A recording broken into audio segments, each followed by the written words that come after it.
ठहरो, कोई जरूरत नहीं पुलिस को मेरे दरवाजे पर बुलाने की।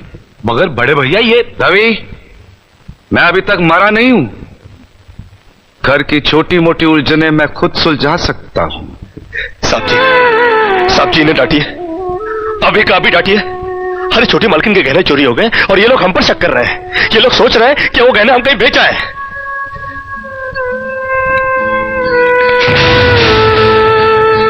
बाकी के रुपए कहां हैं कृष्णा? क्या पूछा आपने साहब जी? मैं पूछ रहा हूं कि बाकी के रुपए कहां हैं? ये आप पूछ रहे हैं साहब जी अपने कृष्णा से? देखो कृष्णा, गलती हर इंसान से होती है। तुम मुझे सही सही बता दो कि गहने तुमने कहां बेचे, मैं तुम्हें कुछ नहीं कहूंगा।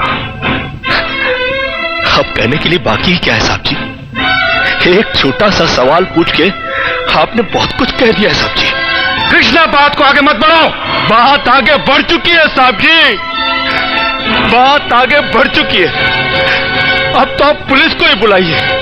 वो जब हमें कुत्ते की तरह मार मार के हमसे पूछेगी ना, अब तो हम तभी बताएंगे कि हम गहने कहां बेच कर आए साहब जी। मत कहो मुझे साहब जी। इसी साहब जी की इज्जत आज तुमने मिट्टी में मिला दी। क्या कुछ नहीं किया था मैंने तुम्हारे लिए, उसका मुझे तुमने ये बतला दिया। अरे भैया ये क्या? अरे हट जाओ ज्योति। जिस दिन मेरी फैक्ट्री जलकर राख हो गई थी और मैं बर्बाद हो गया था, मुझे उतना दुख नहीं हुआ था कृष्णा जितना आज हुआ जब तुमने इस घर में चोरी की है। साहब जी, बचपन में जब हमारे माँ बाप मर गए थे ना और हम अनाथ हो गए थे ना, तब भी हमें इतना दुख नहीं हुआ था जितना दुख हमें आज हुआ है जब आपने हमें चोर कहा साहब जी। आपने हमें चोर कैसे कहा साहब जी?